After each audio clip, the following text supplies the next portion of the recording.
Alright, so in this video we're checking out the ARPHA D601K. This is one of these keypad touchscreen deadbolts. It includes a doorknob, but actually I'm not going to use it in this video. But these are the 6 different ways you can unlock the deadbolt: fingerprint, PIN password.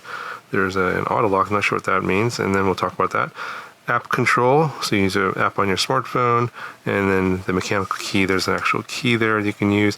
And there's also a key fob that you can use that you can tap, I believe, in this area right here. And just a quick look at the back of the box here. You can go ahead and read that if you want some specs. And then here are all the package contents. So we'll go ahead and let's go ahead and open this up and get everything out. Okay, you got a user's manual. Got some QR codes, so I guess this one's for the installation video and this is for the app. Everything looks pretty straightforward in terms of how to assemble it and use it. And you got some more QR codes here, some more video guides, installation guide, system initialization, resetting settings, register users and delete users, pairing the app with the lock, automatic locking settings. Got a little document here on common problems and solutions. Yeah, it looks like I have a template here for installing the door handle and the lock. Okay, you got a couple of these key fobs, so you can actually, instead of using the mechanical key, you can use this to tap the door and it'll unlock. Got a couple of these old school physical keys, so if you want to use this, you can go back to this method. So this box here actually holds the doorknob. I'm not going to replace the doorknob on my door, so I won't be using this one, but this is included. This is the actual deadbolt, and screws to install the plates on the door, on the actual door frame. Okay, here's a look at the outside part of the lock, all black. I kind of wish they had different colors available. We have a wire here. This goes to the inside part of the lock, where all the electronics live in the batteries. This is the actual part that will turn the deadbolt. And then under here, okay, so this you kind of lift up here and then it'll rotate out. And this is where you would use the physical key. And my understanding is the fob is going to be around this area here. This is the keypad, obviously not turned on, no electricity, so we'll show that later in the video. And then this is the fingerprint right here. This is probably the one that I'm going to be using the most. I'm probably not going to use the keypad, but it's kind of nice to have multiple different ways of unlocking it. Nice little rubber seal here in case of water, but it doesn't look like anything should get to the electronics, which will be through the door itself, and electronics will be on the other side. Alright, so here's the inside part. This supports plastic. And then I believe the batteries go into here. So you need 4 AA batteries. They go into this section here. This is the actual part that's going to rotate for the deadbolts. Oh yes, you can unlock and lock it via this button here. And if you don't want to physically use the knob, I suppose you could use this. Screw to install it. You got a nice rubber seal as well here.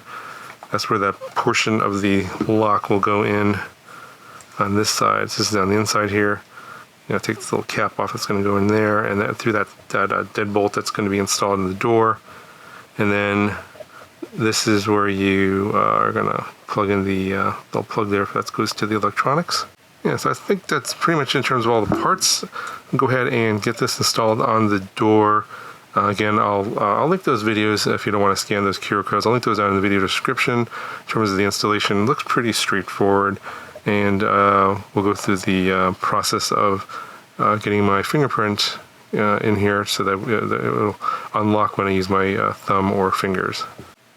Alright, so getting the smart lock installed was pretty straightforward. Just basically follow the instructions that were provided in the installation videos that were on this video guide card. So they had a video for the installation, a video for like setting up your settings and resetting your settings, adding users. For me particularly, I'm just going to be using the passcode and the fingerprint reader. And there's also additional videos on how to pair with the app, additional things you might want to change, like the automatic lock settings, like I mentioned before. So this card here is really important. Make sure you have this in your kit. If not, I'll link these videos down in the video description.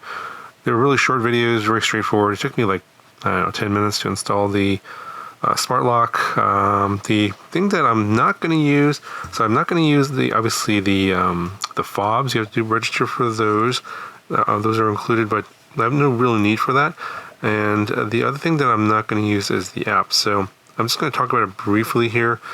So you can connect this to your, I guess, wireless network, this and Bluetooth. And I have a feeling that my guess is that's going to probably use more battery. And that's a feature I'm not going to use. I think one of the features that are kind of useful about the app is that you have the ability to do remote unlocking.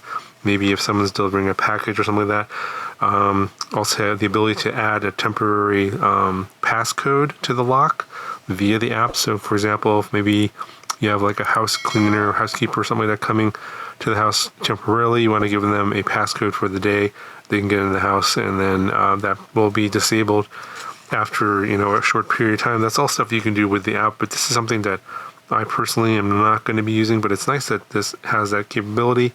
But the instructions on this are really, really easy, and the videos that provided are also make this installation very easy to do. It works really well. It's been a few days since I've recorded the first part of this video.